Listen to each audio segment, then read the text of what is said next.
Good evening, and welcome to the October Zoning Board of Adjustments meeting. I'll call this meeting to order at 6 p.m. And we do have a quorum, so we would like to go ahead and get started with our agenda. First order is we have our citizen comments here, and now we move to approval of minutes. Do we have a motion to approve the minutes? There's a motion. Is there a second?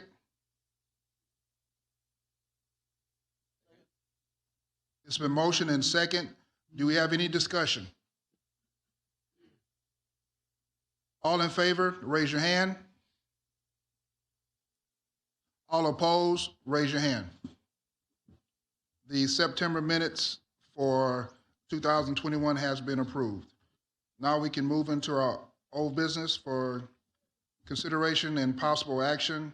This is a request by Lisa Dobrowski, Windrose Land Services, applicant on behalf of Terry Ward, Mission Park Pearland LP, owner, for a variance as permitted by the Unified Development Code Ordinance number 2000-T to allow a reduced landscape buffer between a non-residential development and adjacent property with single-family residential use in the General Business District, Section 4.2.2.4.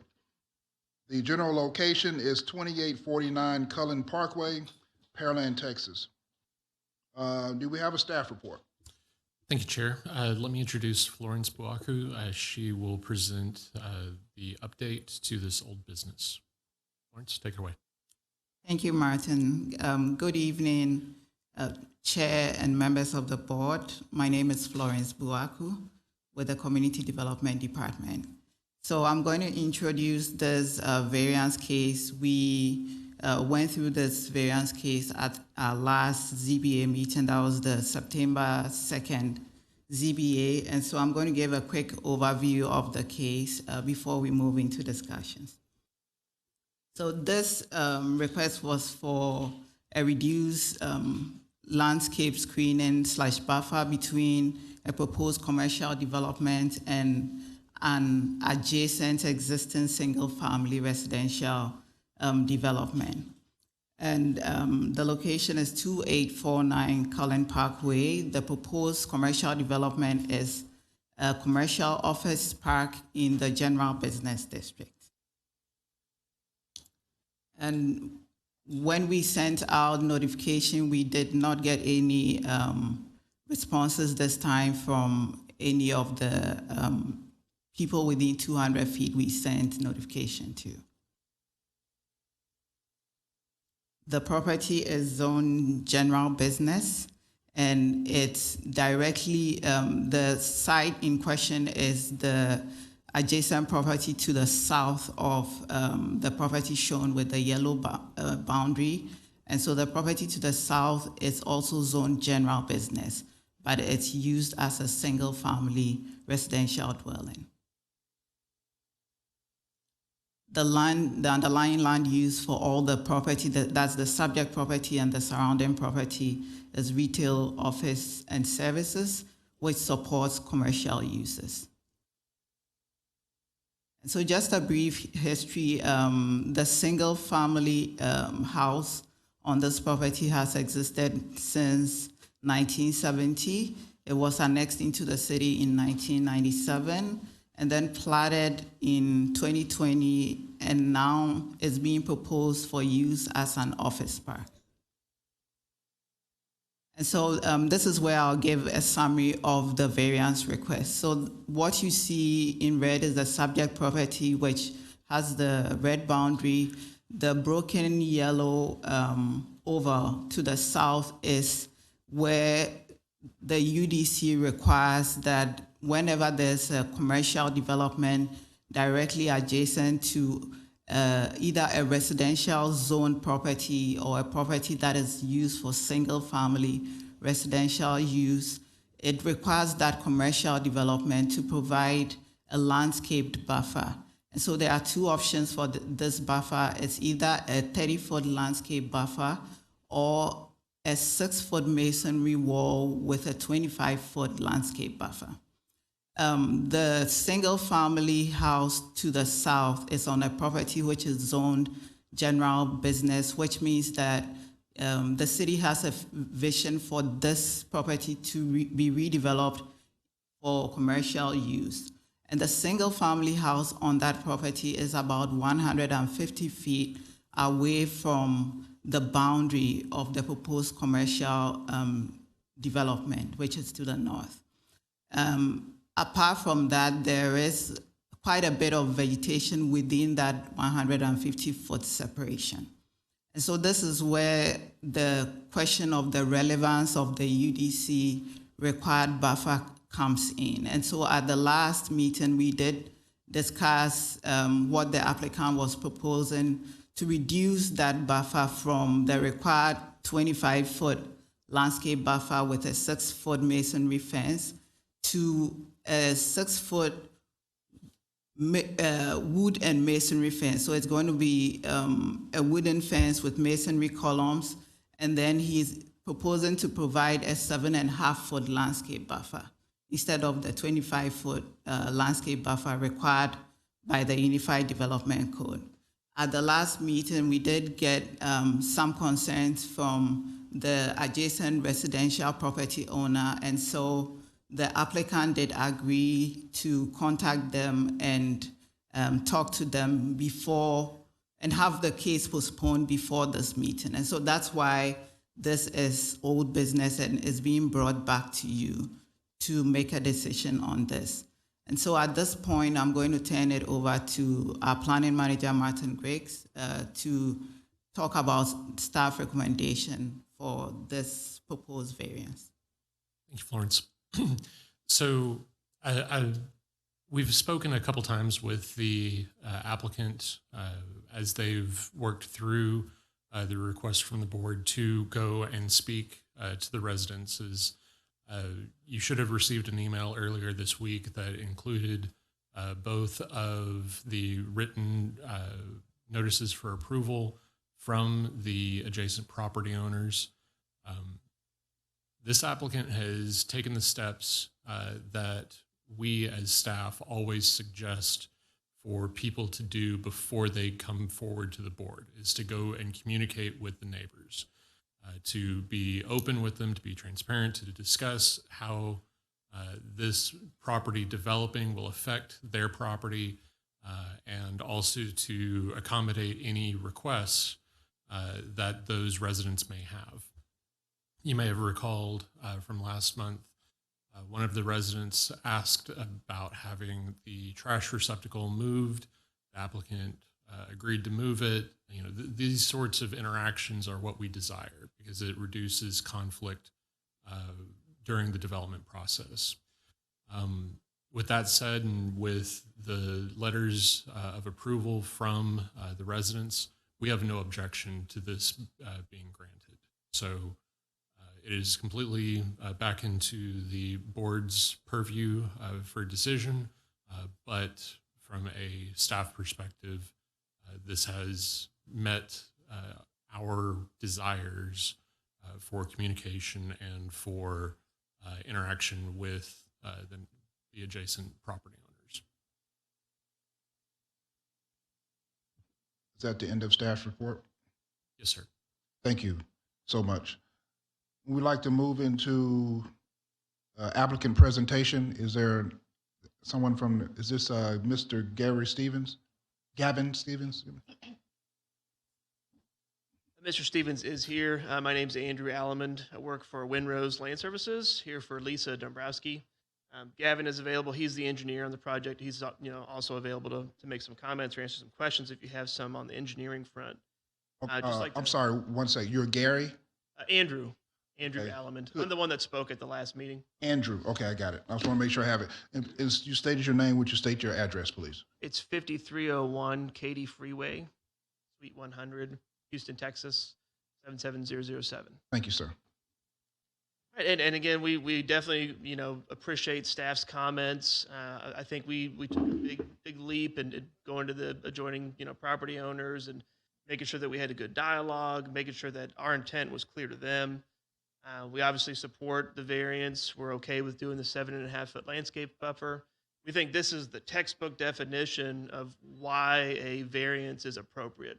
So it's forward-looking for the zoning that's on the ground. It respects the development conditions that are there right now, takes into account the existing vegetation, and we are respecting the landscape buffer against the property that's on the southeast corner of the property, so that's being maintained. And we would also like to, note, I didn't think I'd get a chance to mention it last time, but because of the way the office park business works, he doesn't know, because it's a speculative business, who's going to be going into the property. So every parking space is valuable to him. And so in terms of design, we've already lost a huge bit to the new drainage criteria, which I'm sure you guys are all aware of. And we definitely support that. We know that the city needs to mitigate drainage concerns. But again, the intent of the ordinance is being maintained with the variance. We believe that we've done everything from the development side to respect the city's rules. We wholeheartedly ask that you grant the variance. Thank you. Is Mr. Stevens, Yes, Gavin Stevens, thank you. would you state your address for us, please? Yeah, it's 2006 Plantain Lily Court, Pearland, Texas, 77581. Thank you, sir. So as we already stated, I am representing PRD Land Development Services. We're the civil engineers who designed this property. I just wanted to hit a few points that I felt like weren't maybe adequately brought up at the last meeting and make sure that everyone has the same sort of understanding about the situation. I know how important it is in the variance meetings to show that there is a hardship. Otherwise, what is the purpose of granting it? And I think what maybe wasn't expressed last time is Mr. Ward here isn't trying to go against the existing Pearland criteria. This is something that when we initially submitted our design to the city of Pearland, there was no mention of that buffer needing to be there. So it was something that we as engineers missed in the criteria, but the city also missed that. So it wasn't until our third review, our third submittal to the city, which was over 9 months past the initial submittal, when this was brought up, and when we finally realized that this dramatic change to the property might need to take place. So at that point, there had already been a lot of planning that had gone into everything, and to make that dramatic a change at that point in the design is pretty devastating for the project.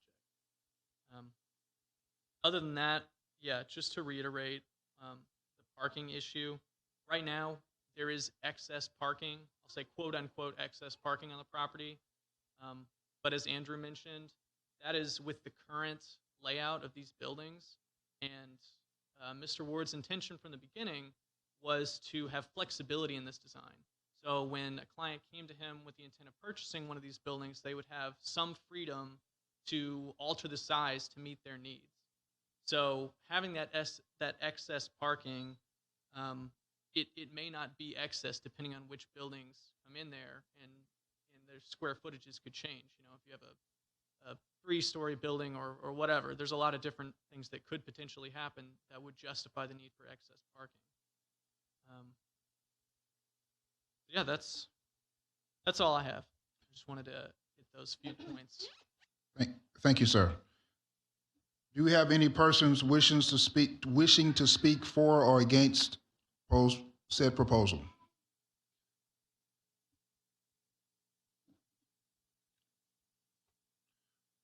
Would you state your name and address for us? And you have 2 minutes, sir. Yes, Gary Martin Harwell, 2854 Old Chocolate Bayou, Pearland. I own the small little southeast corner there, and we've spoken with Mr. Ward, and we would speak for his development there. We've looked at it, looked at his credentials. I think for Pearland, it's a good fit.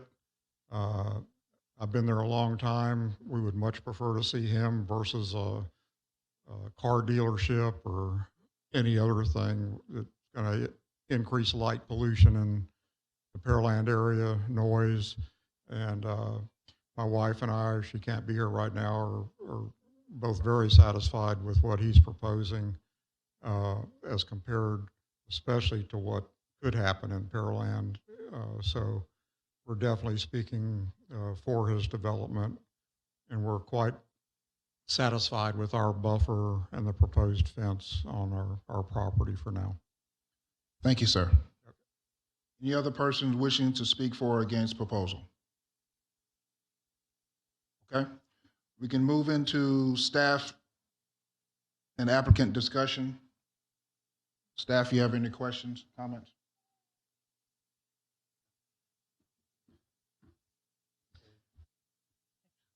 I have some questions for staff. I think I noticed in one of the screens that there may have been someone who was opposed. So I suppose I should ask the question, has anyone expressed opposition to granting this exception?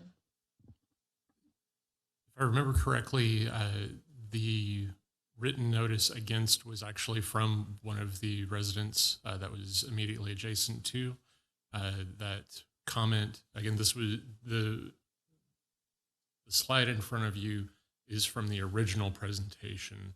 It does not include the two in support that were received after.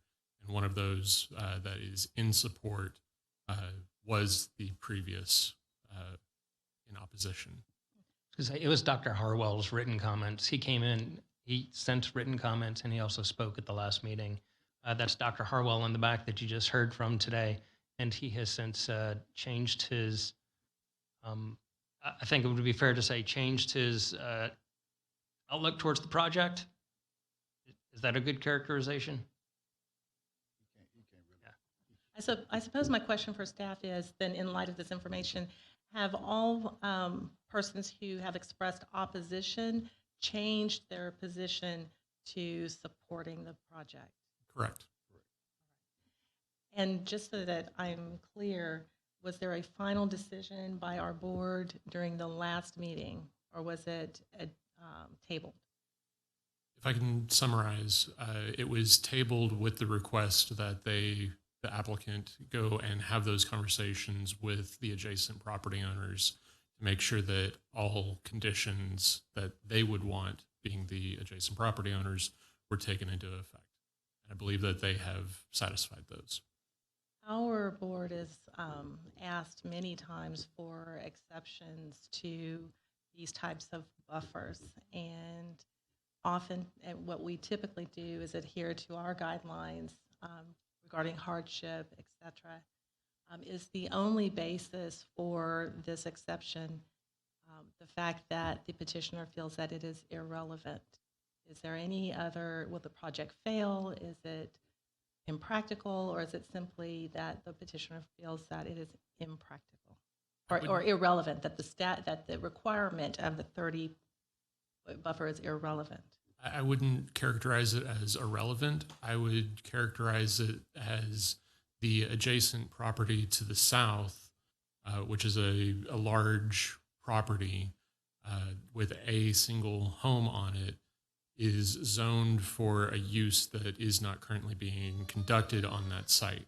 So any development of that property is going to either require a special exception or a conforming use. And if a conforming use comes there, which is what we anticipate, that the buffer would no longer be required. So this development could be done without the variance by phasing the buildings in and phasing the construction of the parking lot in, so that way they are conforming up to a point where they then no longer have to, or the additional parking becomes necessary, but right now they're just asking for it now, so that way they can construct all of that at once. Is there anything preventing compliance with the 30-foot buffer, or the other option? If I may, John McDonald, Director of Community Development. I do think that from our discussions with the developer and our own in-house discussions, there were concerns about the viability of the project financially. If the economics work based on the increased drainage requirement for this site.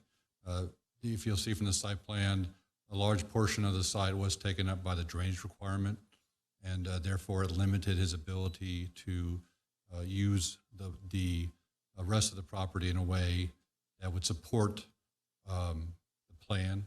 And so I think with that knowledge, based with the fact that we believe the existing property will be redeveloped soon as a commercial property as well, that this was a prime candidate for a variance. I have a question for the city attorney. If we begin to grant variances that do not comply with the criteria that we're supposed to adhere to, will that cause us to be overstepping our authority and, in essence, destroying the proposed buffer requirement because we're granting so many variances without hardship based on things that we typically don't consider, such as drainage and other things? Sure. So I would respond in two-part to that, if I may. First, the criteria that you traditionally use would say that economics isn't something that you look at. To show an undue hardship, you wouldn't say, well, what's the project's feasibility? However, the state legislature recently redefined or gave additional information on what equals an undue hardship. And even between the last hearing and this hearing, staff might take a different look at that because you can take a broader look at economics because as of September 1st, that went into effect. And that's been one of the ones that's slowly working. We haven't revised our UDC yet, but we know that the state law has made a change. So your criteria is going to change slightly to comply with state law.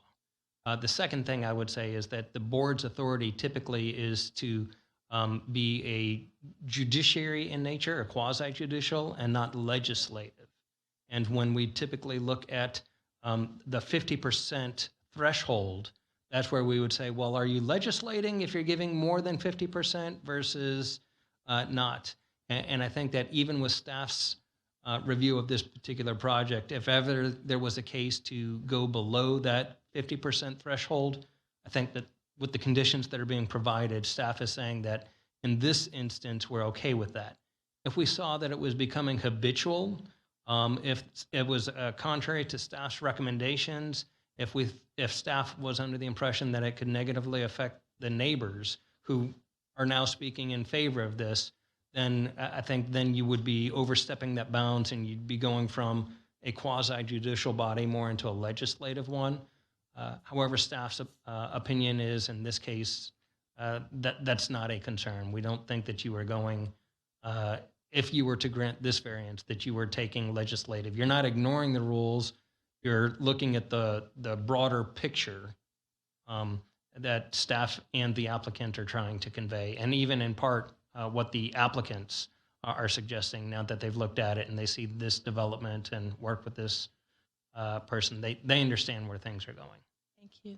Has the proposal changed, the development changed substantially from the time of the last submission to the time that we are, to the version we're considering today? I think the biggest change is the relocation on the site plan. So the variance application hasn't changed. The variance request has not changed. However, the proposed site plan with the location of the dumpster is one of the things that I'm familiar with that has changed. Correct, and we have not received a revised site plan with that dumpster location. That's not something that we would hold up approval for. Right, and if I understand the original comments from one of the neighbors who sent something in and spoke at the meeting who was opposed, he has sent a letter to you. He's asked that some of those things be included as conditions of your approval, which if you wanted to, you could do with the applicant's assertion that they're going to do that. I don't think that would be problematic. So if you want to ensure, and please forgive me if you don't have the information in front of you. I'm looking at it. It's going to be the letter from Dr. Harwell that I think outline those conditions. moving the dumpster to a different location on the property that's not where the buffer would have been, is the way that I would describe that. And having a no see-through wood fencing being installed on the property line, because they're asking for wood to be done instead of masonry, making sure that the wood is solid, so to speak. And then, and that's only where it touches the residential properties. So if there's a fence in a different section, that requirement wouldn't be there. And then trees and or vegetation being planted in the setback areas that touch the property line. If I'm understanding the letter correctly and the commitment from the developer correctly, those would be the conditions that everybody's comfortable with attaching to this variance if you're so inclined to grant it.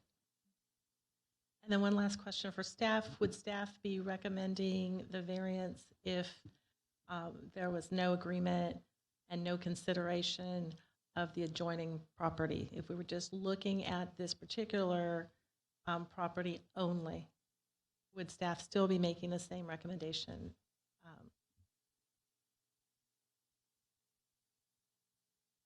I think our recommendation might not be as rosy as it is if we did not have those additional points of agreement. However, the facts of the large parcel being zoned for uses that are not currently in existence, and that any future development of that site will be for a conforming use or will come back to this board for granting of a special exception, where we'll be able to provide this history. Those things play into effect, and those are base facts of the property, not in relation to this particular development or to how we feel about the project. Those are the non-tangible things. Those are just the facts. I said I was only going to ask one question. I just have one more. If the adjacent property was a conforming use, would this variance be necessary? No, because it would then be commercial to commercial, which would not require a buffer. Thank you. Any other questions or comments by the board staff? Okay, we'd like to move into consideration and possible action. Would you place the motion up on the screen, please?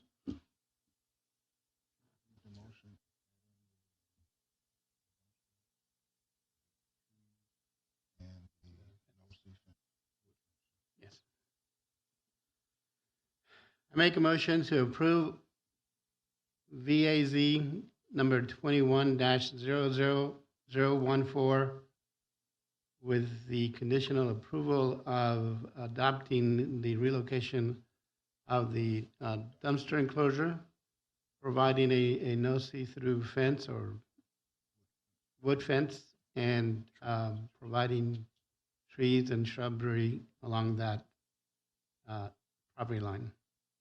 It's been motioned. Is there a second? I second the motion. It's been motioned and second. Any discussion?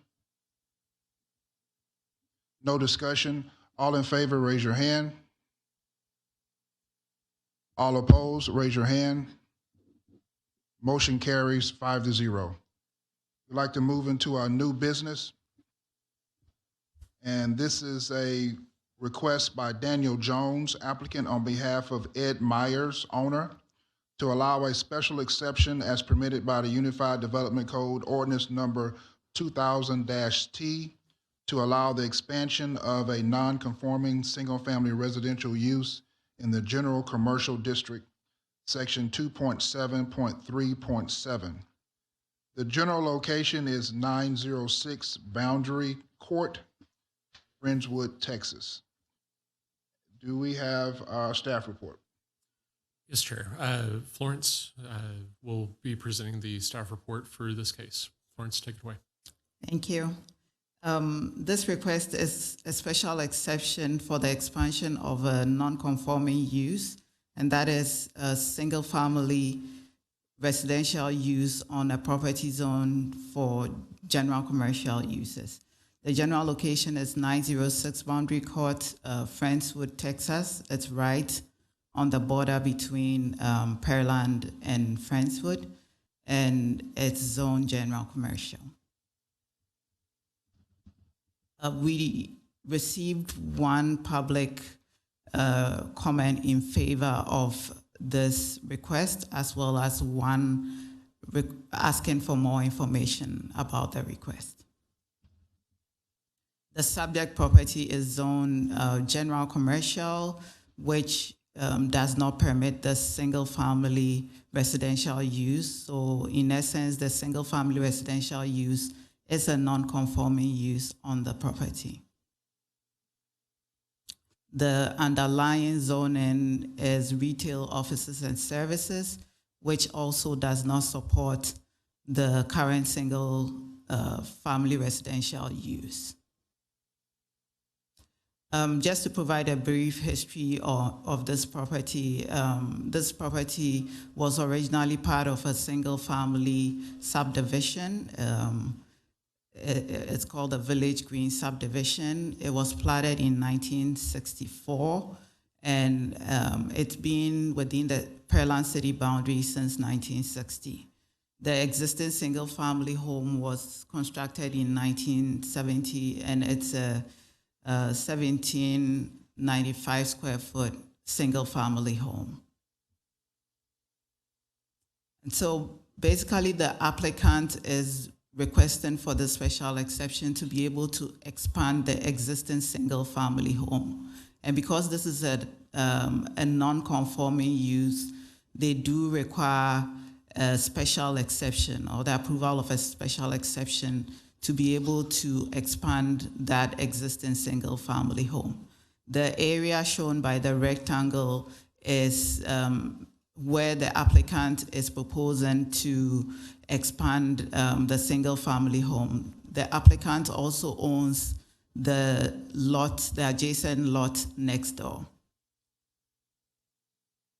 So this is an aerial view of the property showing the two lots owned by the applicant, as well as the existing single-family home.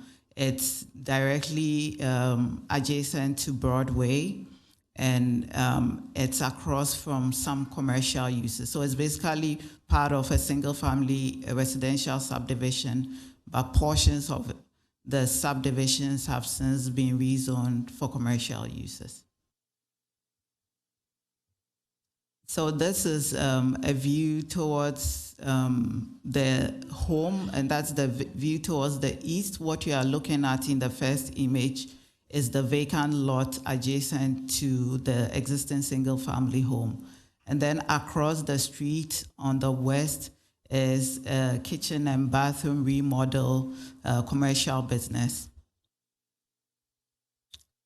And so staff hasn't received any definite plans about the proposed expansion. This is just a rough sketch that was provided by the applicant on what kind of expansion may take place on the existing residence. Again, here are views of the subject property showing the side where the applicant is proposing, and this is on the east side, is proposing to add on to the existing residence. And so staff has reviewed this request based on the criteria established in the Unified Development Code.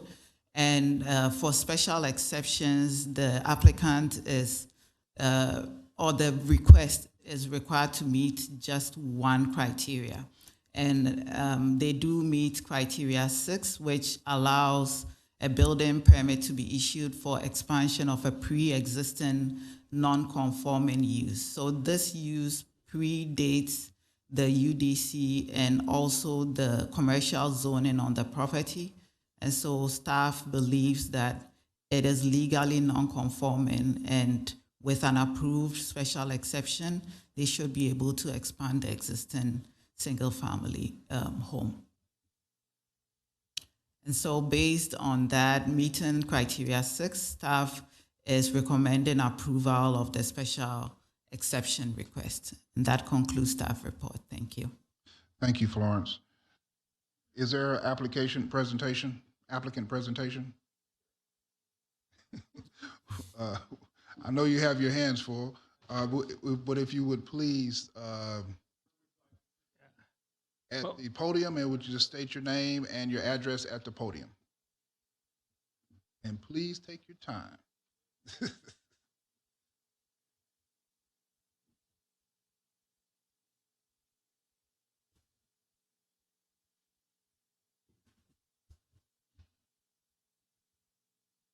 Good evening. My name is Daniel Jones, and you need my address? To Daniel Jones? Yes, sir. He's the applicant, Okay. so I am Thank the you, sir. applicant. The address, yes, sir. Of where I live or where I'm applying for this variance. Where you live, where you currently live. I live at 2959 Water Willow Lane, Pearland, Texas. My reason for this variance is pretty simple. This is the house that I grew up in. My grandparents lived there. They are the ones who raised me. My grandmother is 87 years old. My grandfather is 91. He has been, at the time when I had requested this variance, he had been in the hospital 3 times for pneumonia. He's actually since then been twice more, and this last time has been for a week and a half where his lung collapsed. But the doctors are good. They drained the fluid off of his lungs. He's still in the hospital as we speak, but he's probably going to get out in the next few days.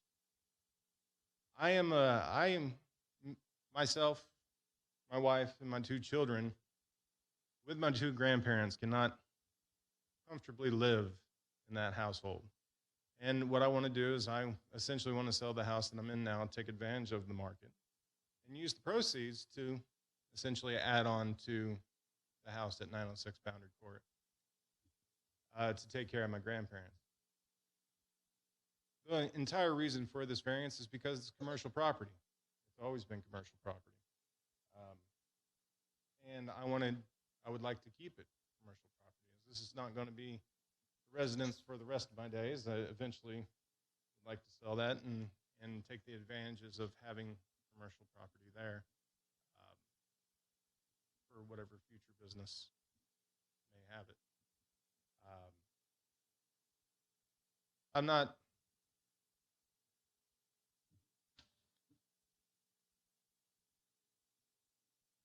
I'm just trying to take care of my grandparents. That's why I'm here. That's all I got. Thank you, sir. Do we have any person wishing to speak for or against proposal?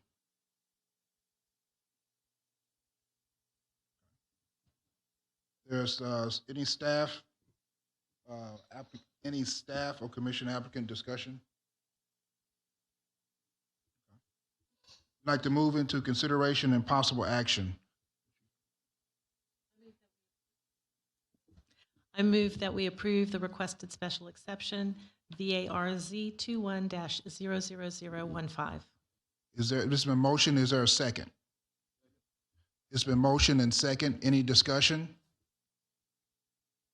No discussion. All in favor, raise your hand. All opposed, raise your hand. Motion carries 5-0. We'd like to move into our next case. Yes, sir. This is a request by the Meridian Group, applicant on behalf of Killen Steakhouse owner to allow a special exception variance as permitted by the Unified Development Code Ordinance number 2000-T to allow the replacement of a fence between residential and commercial with alternative screening fence in the general commercial district, section 2.7.3.7. General location, 6425 Broadway, Pearland, Texas. Staff report. Again, Florence will present the staff report for this one. Thank you. Thank you, Martin. This is a special exception to replace an existing non-conforming buffer with alternative material. And this existing non-conforming buffer is a concrete paneled fence And currently, the UDC requires that whenever a commercial property is adjacent to a single-family residential property, that there should be either a 30-foot landscape buffer or a 25-foot landscape buffer with a 6-foot masonry fence. The property that we are going to discuss is non-conforming because it existed before the UDC. It predates the UDC. And so the existing buffer does not meet that requirement. They do have a concrete paneled wall. Currently, they do not have a landscape buffer.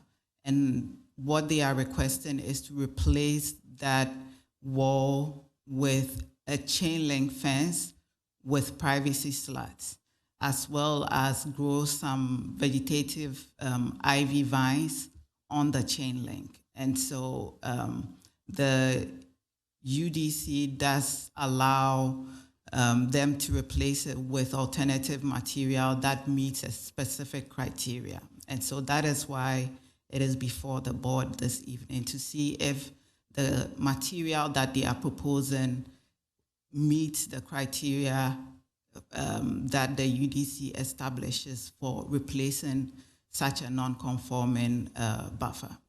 The general location is 6425 Broadway, and the existing use is a restaurant located in the general business district. Staff sent out notification to property owners within 200 feet of the subject property, and we did not receive any comments in favor or against the proposed request.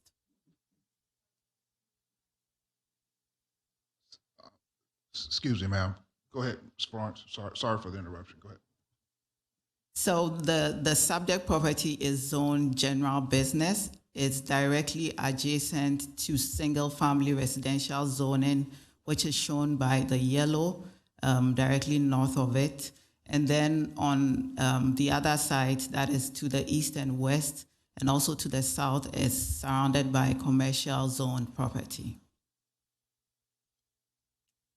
The underlying land use is business commercial, which supports the commercial use, but it's also adjacent to low density residential land use, which only supports single family residential.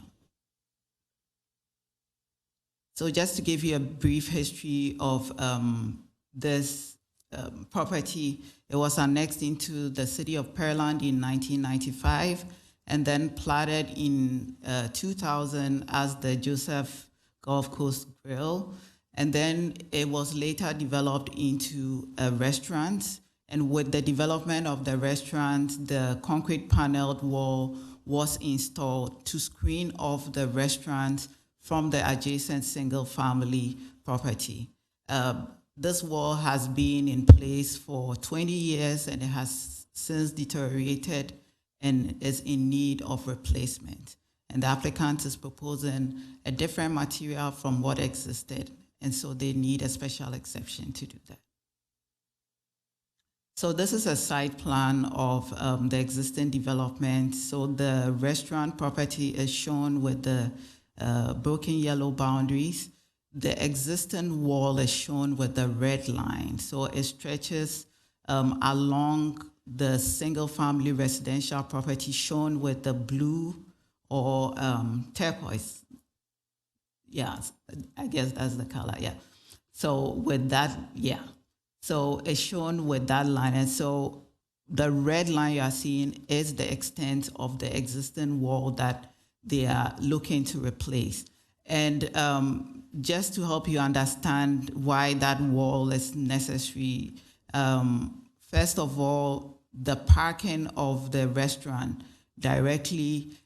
is directly adjacent to the single family home, which means that without the wall, when vehicles park, headlights directly shine into the adjacent single family residential.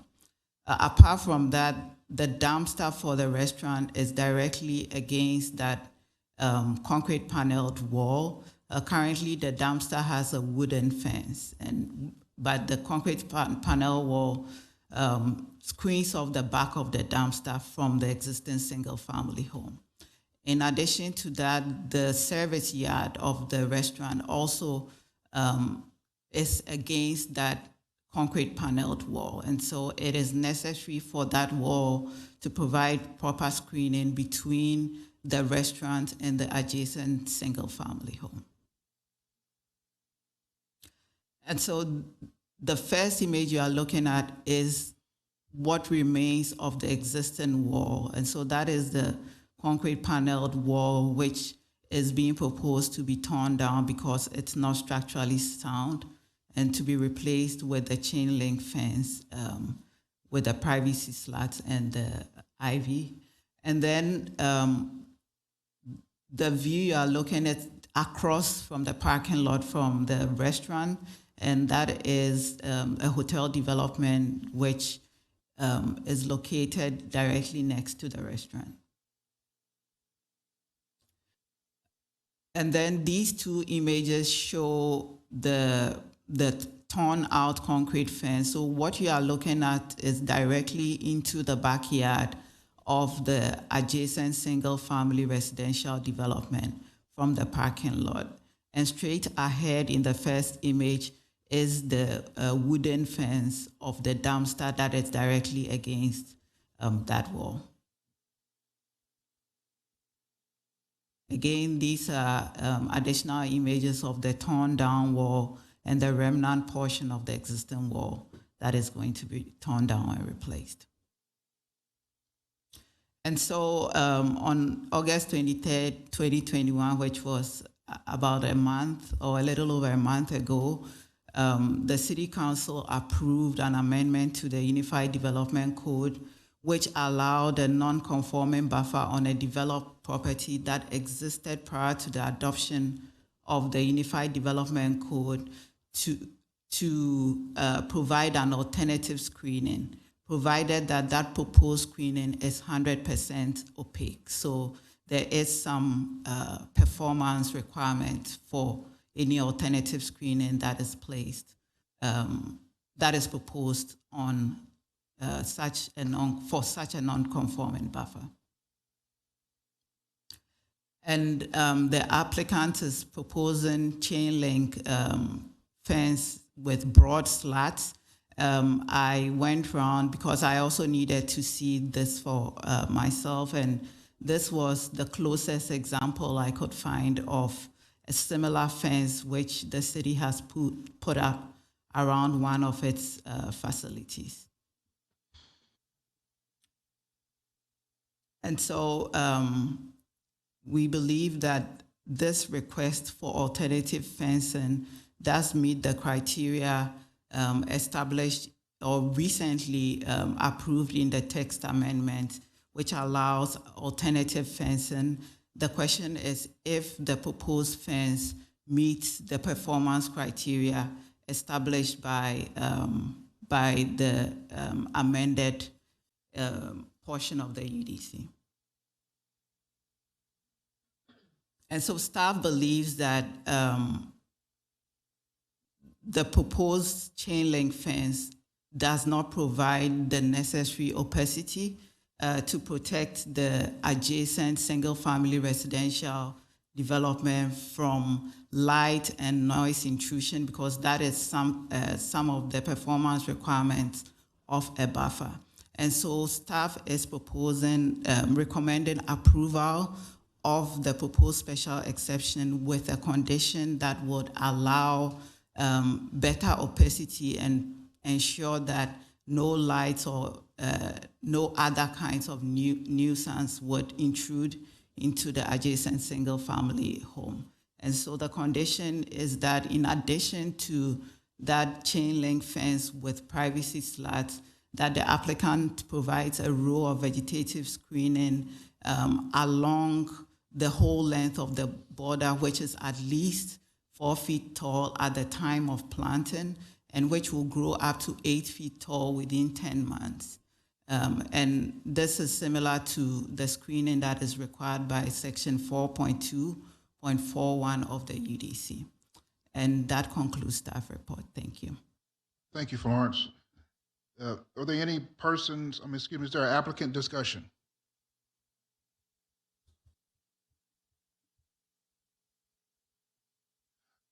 There's a section, we'll come to you when you can, yes, ma'am. Hello, my name's Ryan Penn, address 316 Woodard, Houston, Texas, 77009. I do operations and finance for Killen's Restaurants. I've worked for Killen's Steakhouse for about 15 years. Looking at the slide earlier, we purchased that building, I guess it'll be 6 years next month. It was built about 20 years ago. The existing masonry fence that we inherited was supposed to be a 50-year masonry fence. It obviously did not last that long. And when it started to come down, it became, frankly dangerous because each slat is extremely heavy. We called Meridian Group, which has done work for us before. They've done work for TxDOT, many different things. We wanted to come up with a solution that was not going to be destroyed 19 years after being put in. Frankly, we wanted something that was a lot more long-term. So we went to them. We want to put up a higher fence than is actually provided. I think it's supposed to be 6 feet. We wanted to do 8 feet with the vegetation and everything. But what we really didn't want was anything that was a hazard. So we wanted to move quickly as well, because as you can see from those pictures, those concrete slats that are still there do not look very good. And the reason why the rest of the fence is gone is because when we went and initially applied for our permits, we were fully permitted. So we were allowed to do demolition. And then we were going to have the fence built. Everything was going to be done because we have such a good working relationship with the Meridian Group. They had what should have been a 6 to 8 week job he was going to do for us in 2 to 3 weeks to make sure that there wasn't a missing fence between our neighbors and ourselves, which has definitely lagged on because after we were fully permitted, then the city came back and said, we're sorry, but it doesn't quite meet the criteria. We need to look at this, which is understandable. But we feel that, this fence is going to offer something that is much more long-term, honestly, better looking for the city. And, the main thing is it's not dangerous. Like I said, we bought this building 6 years ago. So this fence would have only been installed for about 15 years and it already had some issues. And then 5 years later, after we had the building, it became clear that what was supposedly a 50-year masonry fence was not cutting it. So we didn't want to go with that.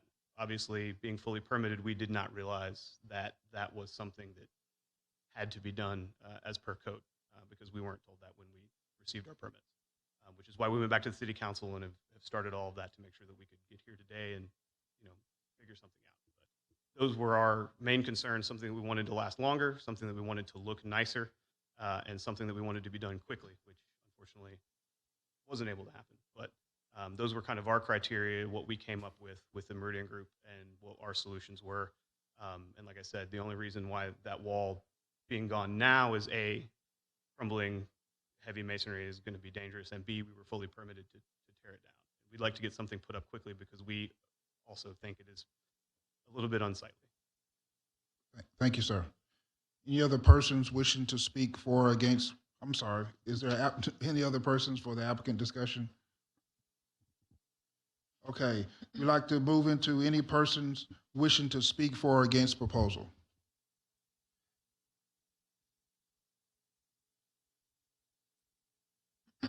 You, Ms. Smith? Okay. It's been very disappointing since. Would you state your address for us, please? Yes, I live at 2628 Lazy Bend in Pearland. I am the neighbor to Killen's. Nothing amongst the owner or the family or the staff, but this has been a nightmare. I have had that fence down with little grandchildren playing in my backyard for 8 months. Every time I called the city, nothing was being done. I'd get the runaround. I only had one person ever confide in me and what was going on, and this lady over here was the only one. Nobody for 8 months or 6 months, and then I talked to her, bothered to call me or talk to me when I called and give me an update. It's very disappointing. Literally, a stranger could have been in the parking lot, reached over my 5-foot fence, grabbed one of my kids, and I could have done nothing. They would have been gone. 8 months. So I'm very personal and very upset about the situation. But I do want to get some notes out and let you look at some facts. First of all, if there is ivy growing up a cyclone fence, it's going to come over because there's only a foot city variance in between the property and my own. There's poison ivy that grows there that I weed kill. I have to weed kill it. I'm going to kill their ivy. I mean, I have to. Otherwise, we're going to have poison ivy growing up the cyclone fence, especially if it's a vine. That's just not going to work. The cars, as she pointed out, they directly into our bedroom, our spare bedroom and our master bedroom. And it's not just the lights. If they say and they can guarantee that they buffer the lights, 11 o'clock, 12 o'clock at night, people are getting off. They're coming out. They're parked right there, 25 feet from our window. Beep, beep, beep, beep. I mean, when the other fence was up, dumpsters, 3 times a week. I appreciate it because the garbage stinks, and I do appreciate it. 3 times a week is a lot, but I appreciate it. 4:45, 5 a.m. in the morning. Maybe that'll buffer. I haven't given y'all hell about that. I've been a good neighbor. Again, you saw in the clip, the grandchildren, their little fort and their swings are probably only 15 feet from that fence. If a car was to be a little crazy and go over the little curb and hit that fence, they're going to come through to my yard. Very nervous about that. Cyclone fence is not going to be a safety. It's not going to be a buffer. It's just very upsetting. People gather in that parking lot, which is their parking lot, whether it be kids that come, after hours. Excuse me, ma'am. I know we've gone over 2 minutes, but I would like you just please get to your pertinent points. Yes. Well, they get drunk and they hang out in the parking lot right there and make noise. Maybe it'll cut it back and I won't have to call the police as often. They throw the beer bottles in the dumpster. Ping, ping. Maybe I won't hear it as much. The cyclone fence is going to put me in the situation that I am right now with no fence at all. Just none. I don't think any of y'all would want to look out of your patio and see a cyclone fence with grandkids playing 2 feet from it, knowing that there's 40 cars in the parking lot every single night. They're drinking, they're having wine and cocktails. I'm just not a big fan. I'm sorry. I rest my case. Thank you, ma'am. Thank you. Any other persons wishing to speak for or against proposal? We'd like to now move into staff and applicant discussion. Any questions by the staff or comments by the staff from the board to the staff? I have questions. Is there a particular reason why a either brick or solid concrete wall is not being built along that way? Why not? So in discussions with the contractor for Killen's Group, they discussed that if a masonry product were to be installed in that area, that it would have to have higher engineering because of the limited space, and that was the reason why they were looking at alternative solutions. Why not replace the damaged wall with a substantially similar concrete wall? That I will let the applicant answer that question. Does the staff have any comment on that? On the feasibility of replacing the old wall with a substantially similar concrete wall?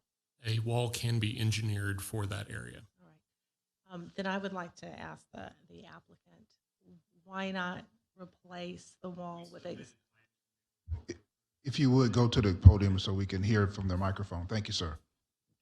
We had submitted, or Meridian Group had submitted plans on our behalf to the city, which were fully approved and we were fully permitted.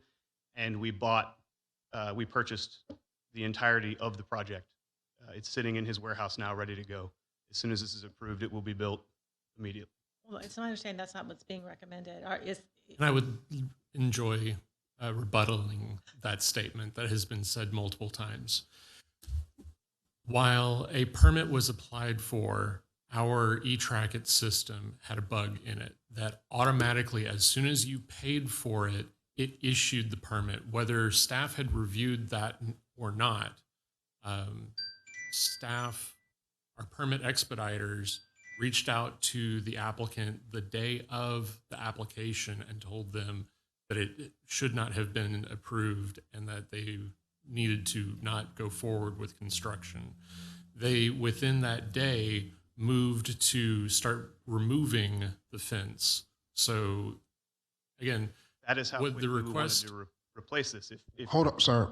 Let him finish his statement, please. the request in front of us tonight is for whether or not a alternative material can be or should be approved. It is not necessarily about the relevancy of the permitting process.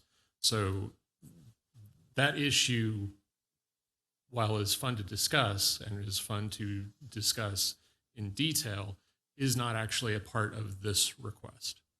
How tall was the previous wall? I'm going to call it the old wall. How tall was the old wall?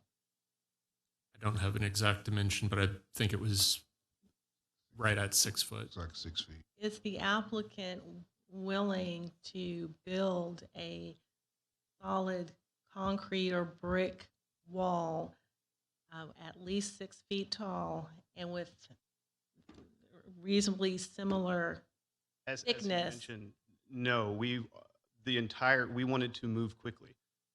As she said, these things that are dangerous, a thousands and thousands of pound concrete wall that's deteriorating, falling down is also not safe for her grandchildren.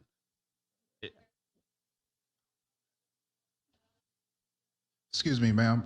If you're going to comment, then, well, I'm sorry, right now is not the time portion. that it took for the permitting office to get back to our contractor, like I said, we used them because they work so quickly. This would have been done at lightning speed because we did not want to be in the situation that we're in now. Literally within 1 hour, it was in his warehouse ready to go. That's why we already had the entire project purchased the second that he had it approved. He was ready to go.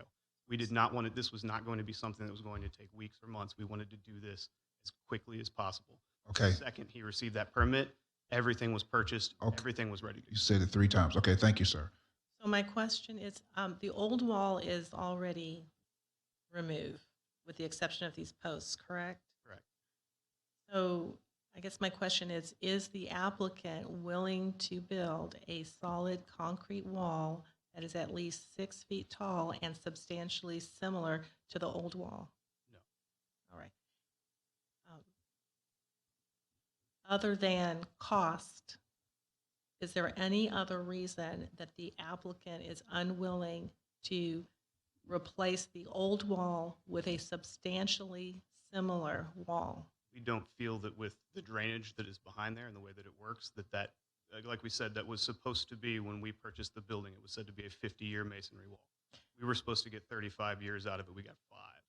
We don't feel that replacing it will be a long-term solution. We'll be right back here again in 15 years.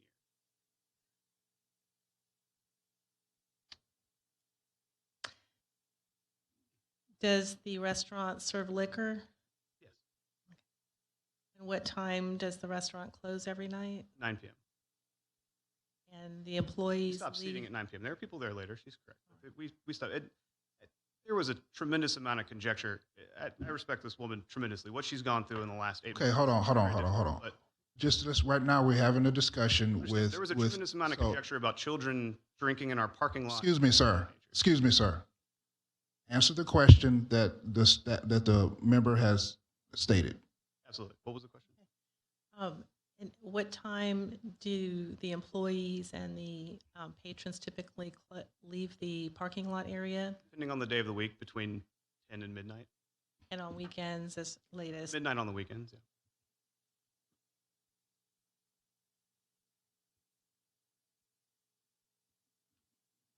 That's all I have. Thank you. Can I ask you a question if you don't mind standing up there? Have you, other than the fact that you're claiming that the fence was purchased an hour after or before it was approved, have you looked at any other type of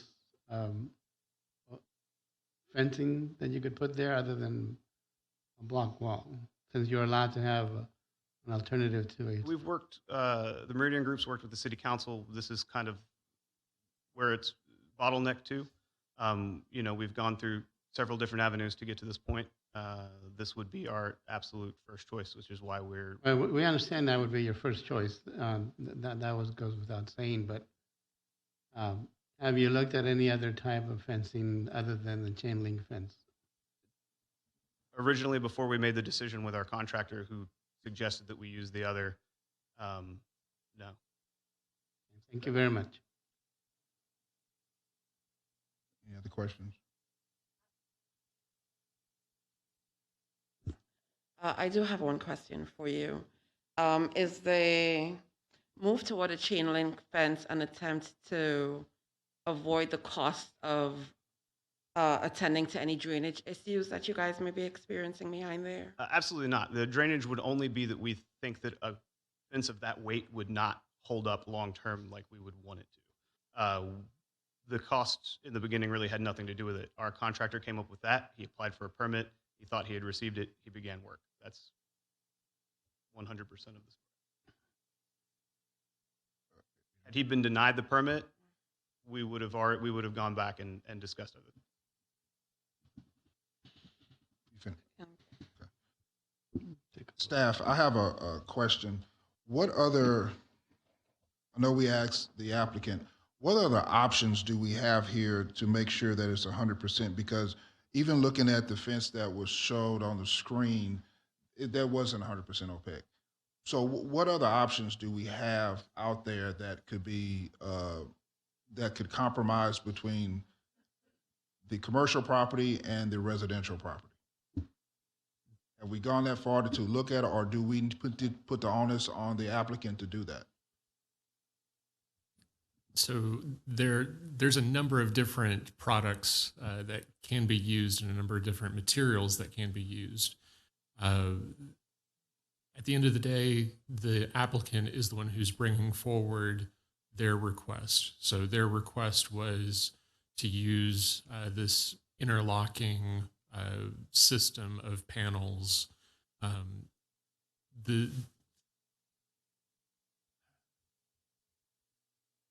This picture is similar in nature to what is being proposed, but in your applicant packet, I'm afraid we didn't take a screen grab of that. But in your applicant packet, it actually showed where the panels have more of a connection to them, so it's more opaque than what is being shown here.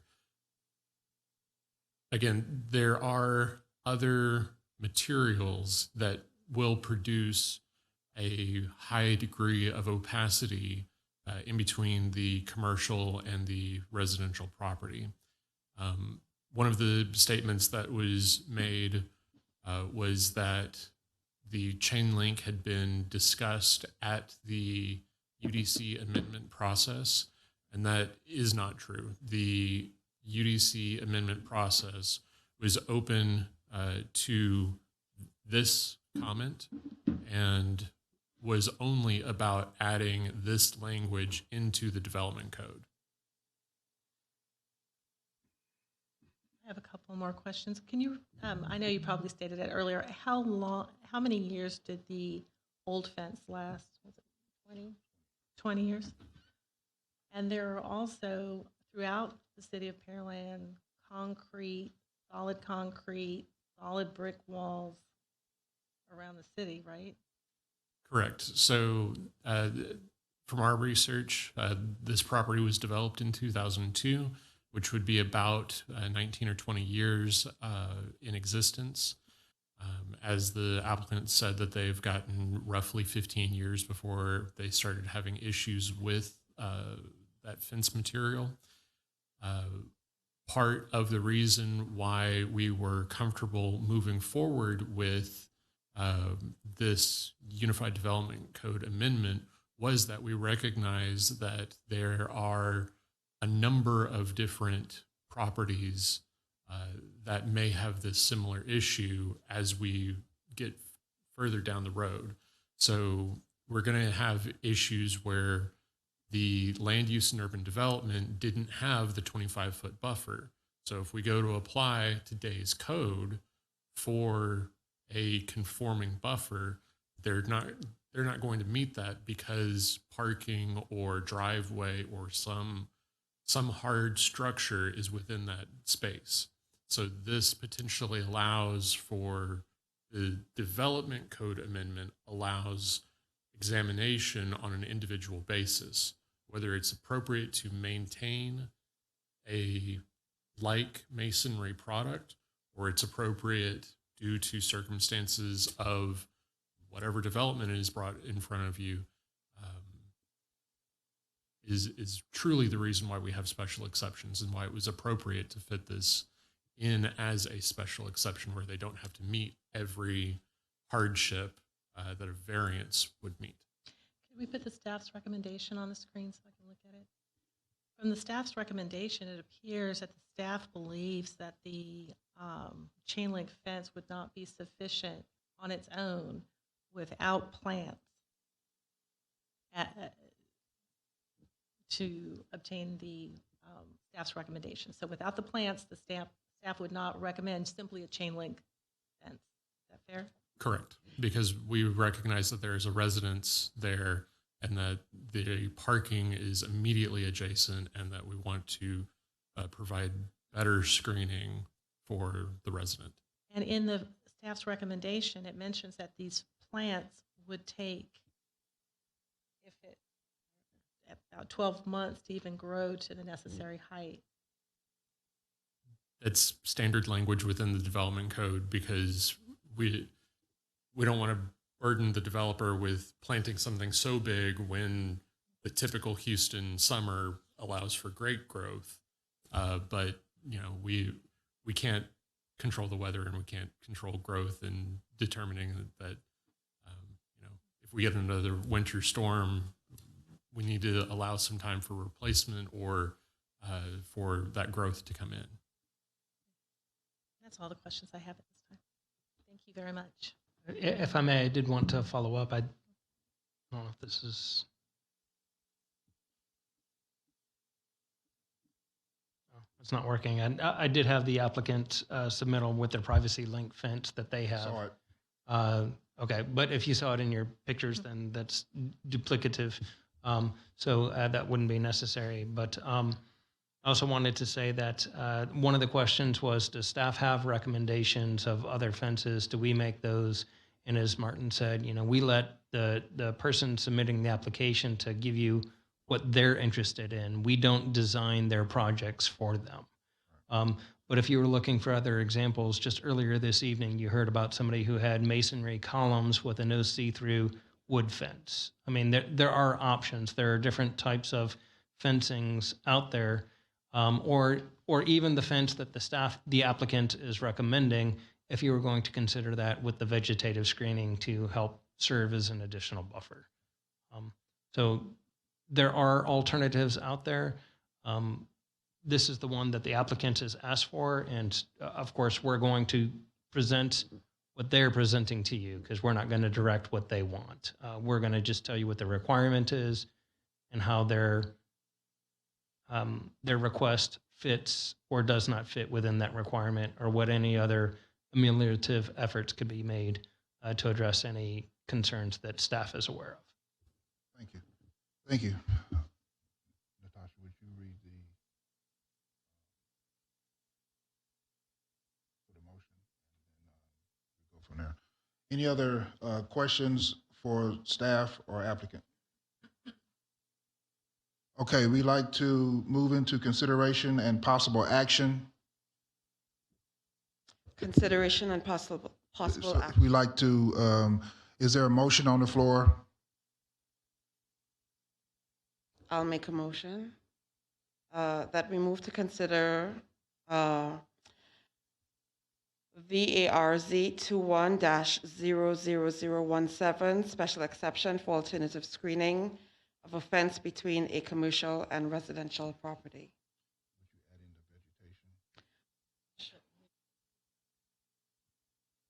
Is there a second? Ms. Charles, I apologize. I heard that you wanted, if I heard the motion correctly, it's that you wanted us to consider this as an alternative. Are you saying as it was presented with the applicant? No, we want to move to approve with conditional options attached to it. Okay. So your motion is to conditionally approve VARZ 21-0017 with the following conditions. With the And what were following those conditions. That is correct. Or with the conditions that staff proposed? Yes, sir. Yes, there we go.